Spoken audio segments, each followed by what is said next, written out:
Bienvenidos a esta guía técnica sobre Thermomix TM5. Somos Kelatos Informática, expertos en reparación técnica.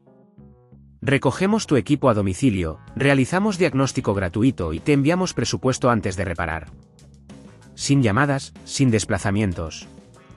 Estamos ubicados en calle Joaquín María López 26, Madrid. Cómodo, transparente y profesional. Enlace en la descripción. Hoy vamos a hablar sobre un problema bastante común que puede afectar a tu Thermomix TM5.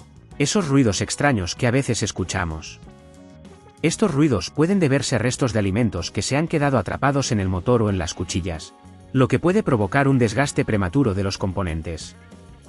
Si no atendemos este problema a tiempo, podríamos enfrentar daños más graves que pueden resultar en una avería costosa. Para esta reparación, necesitarás algunas herramientas básicas: un destornillador de estrella, un destornillador plano, un cepillo suave, un paño limpio y, si es posible, un limpiador de contactos eléctricos. Ahora vamos al paso a paso. Primero, asegúrate de desenchufar tu Thermomix para trabajar con total seguridad. A continuación, utiliza el destornillador de estrella para quitar los tornillos de la base del aparato. Recuerda colocar los tornillos en un lugar seguro para no perderlos. Una vez que hayas retirado la base, podrás acceder al motor.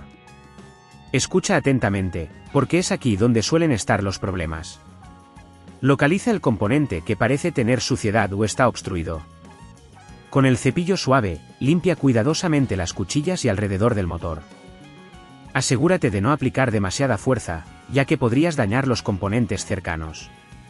Si el motor está demasiado sucio, puedes usar un poco de limpiador de contactos eléctricos, pero asegúrate de que esté completamente seco antes de volver a ensamblar.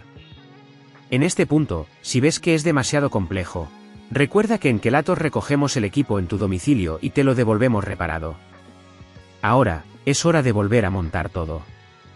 Coloca la base de nuevo en su sitio y atornilla con el destornillador de estrella, asegurándote de que todos los tornillos estén bien ajustados pero sin pasarte, ya que podrías dañar las roscas.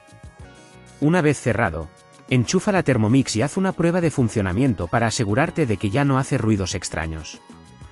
Para prevenir que este problema vuelva a ocurrir, es recomendable limpiar regularmente las cuchillas y el interior de tu Thermomix tras cada uso. Mantener el motor libre de restos de alimentos ayudará a que tu dispositivo funcione de manera óptima y prolongará su vida útil. Si no quieres arriesgarte a dañar tu equipo, en Kelatos lo recogemos, reparamos y devolvemos a tu domicilio en toda la península. Enlace en la descripción.